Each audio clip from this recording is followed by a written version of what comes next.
Hello everyone, welcome back to the channel. आज हम बात करेंगे कि क्यों ऑर्गेनाइजेशंस को वल्नरेबिलिटी असेसमेंट और पेनिट्रेशन टेस्टिंग की बहुत ज़रूरत होती है, स्पेशली जब कंप्लायंस रिक्वायरमेंट्स जैसे कि पीसीआई डीएसएस, जीडीपीआर और हिपा के बारे में सोचते हैं। पिछली वीडियो में हमने ऑलरेडी डिस्कस किया था कि वीएपीटी क्या होता है, वल्नरेबिलिटी असेसमेंट और पेनिट्रेशन टेस्टिंग में क्या डिफरेंस है। अगर नहीं देखा तो पहले उस वीडियो को ज़रूर चेक करें। लेकिन आज हम डीप डाइव करेंगे कंप्लायंस लॉज जैसे पीसीआई डीएसएस, जीडीपीआर और हिपा, और साथ साथ समझेंगे कि वीएपीटी इनमें कैसे फिट होता है। तो चलिए शुरू करते हैं। तो देखो, अगर आपका ऑर्गेनाइजेशन ऑनलाइन ऑपरेशंस हैंडल करता है या सेंसिटिव डेटा स्टोर करता है तो कंप्लायंस लॉज फॉलो करना पड़ता है, और ये लॉज वीएपीटी को मैंडेटरी बना देते हैं। Let's break down some of the most critical compliance framework और समझें कि उनमें वीएपीटी का रोल क्या है। तो सबसे पहला जो कंप्लायंस है हमारे पास वो है पीसीआई डीएसएस, जिसकी फुल फॉर्म है payment card industry data security standard. अगर आपका business credit card payments accept करता है, चाहे वो ई-कॉमर्स वेबसाइट हो या फिजिकल पीओसी सिस्टम, तब पीसीआई डीएसएस कंप्लायंस मैंडेटरी है। अब ये स्टैंडर्ड बहुत स्ट्रिक्ट है क्योंकि कंप्लायंस का फाइनेंशियल डेटा बहुत सेंसिटिव होता है। अब पीसीआई डीएसएस के अकॉर्डिंग क्यों वीएपीटी ज़रूरी है? पीसीआई डीएसएस गाइडलाइंस में एक्सप्लिसिटली लिखा है कि ऑर्गेनाइजेशंस को रेगुलर वल्नरेबिलिटी स्कैन्स और पेनिट्रेशन टेस्टिंग करने होते हैं।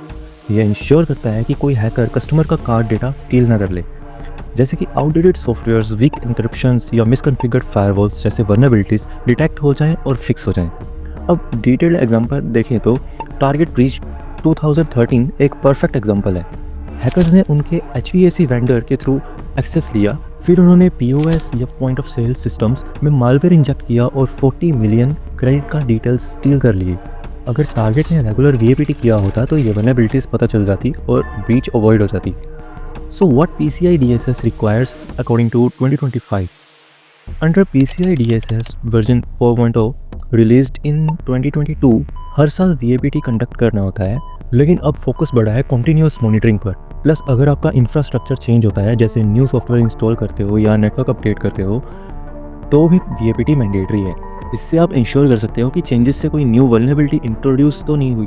अब बात करते हैं जीडीपीआर की, जो कि है जनरल डेटा प्रोटेक्शन रेगुलेशन। अब अगर आप यूरोप में ऑपरेट करते हो या यूरोपियन कस्टमर के साथ डील करते हो तो जीडीपीआर फॉलो करना पड़ेगा। ये रेगुलेशन यूज़र डेटा को प्रोटेक्ट करने पर फोकस करता है, और अगर आप जीडीपीआर वायलेट करते हो तो पेनल्टीज बहुत हैवी होते हैं, अप टू 20 मिलियन यूरोज या 4% ग्लोबल टर्नओवर, जो भी ज़्यादा हो। क्यों वीएपीटी ज़रूरी है? जीडीपीआर के अंडर ऑर्गेनाइजेशंस को data protection by design implement करना होता है, यानी कि सिक्योरिटी मेजर्स प्रोएक्टिव होने चाहिए। VAPT helps identify potential threats जिससे डेटा ब्रीचेस अवॉइड हो सकते हैं, जैसे कि SQL injection, cross site scripting या अनऑथराइज्ड एक्सेस जैसे वल्नरेबिलिटीज डिटेक्ट हो जाएं।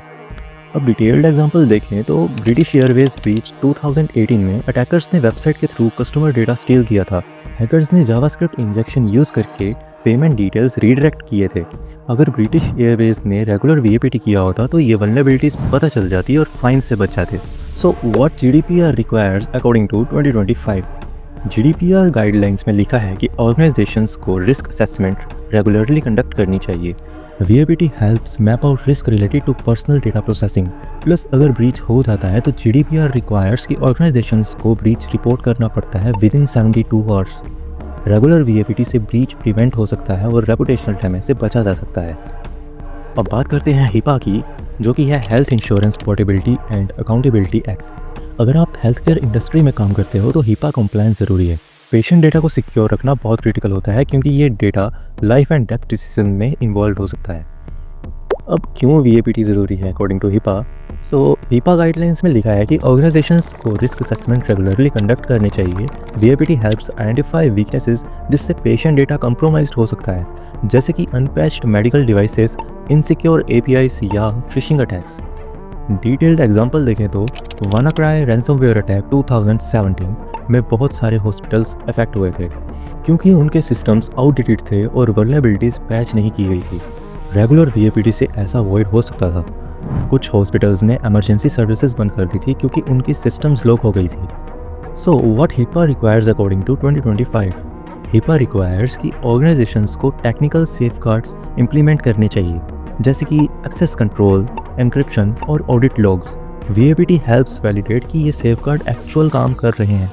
प्लस अगर ब्रीच हो जाता है तो हिपा फाइन्स बहुत हैवी होते हैं, अप टू $1.5 मिलियन पर वायलेशन कैटेगरी में जाते हैं। अब हम बात करेंगे कि इन कंप्लायंस लॉज के अंडर वीएपीटी के दौरान कॉमनली किस तरह के वल्नरेबिलिटीज़ डिटेक्ट होते हैं। सबसे पहले बात करते हैं हम एसक्यूएल इंजेक्शन की। जब हैकर्स डेटाबेस एक्सेस ले लेते हैं बाय इंजेक्टिंग मैलिशियस क्वेरीज, ये सबसे कॉमन वल्नरेबिलिटी है स्पेशली वेबसाइट्स में। ऐसे ही एक है वीक एन्क्रिप्शन। अगर सेंसिटिव डेटा को प्रॉपरली एन्क्रिप्ट नहीं किया गया है तो हैकर्स इजीली डिकोड कर लेते हैं। और ऐसे ही unpatched software, outdated software vulnerabilities exploit होने का बिगेस्ट रीज़न है। वानाक्राई अटैक भी इसी वजह से हुआ था। Phishing attacks specially health care और फाइनेंस इंडस्ट्रीज़ में फिशिंग बहुत कॉमन है। एम्प्लॉयज़ को फिश ईमेल्स क्लिक करने से रोकना ज़रूरी है। टू समराइज, वीएपीटी सिर्फ कंप्लायंस के लिए नहीं बल्कि एक्चुअल सिक्योरिटी रिस्क मिटिगेट करने के लिए बहुत ज़रूरी है। पीसीआई डीएसएस, जीडीपीआर और हिपा सब रेगुलेशंस वीएपीटी को मस्ट रखते हैं और रियल वर्ल्ड एग्जाम्पल प्रूव करते हैं कि वीएपीटी लाइफ सेव कर सकता है, लिटरली भी और फिगरेटली भी, दोनों तरह से।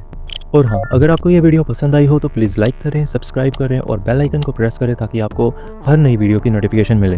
अगर साइबर सिक्योरिटी रिलेटेड कोई भी क्वेश्चन है तो कमेंट सेक्शन में बताइए, I would love to hear that. Next video में हम बात करेंगे कुछ कॉमन थ्रेट्स के बारे में। तब तक के लिए स्टे सेफ, स्टे सिक्योर और मिलते हैं नेक्स्ट वीडियो में। तब तक के लिए बाय बाय।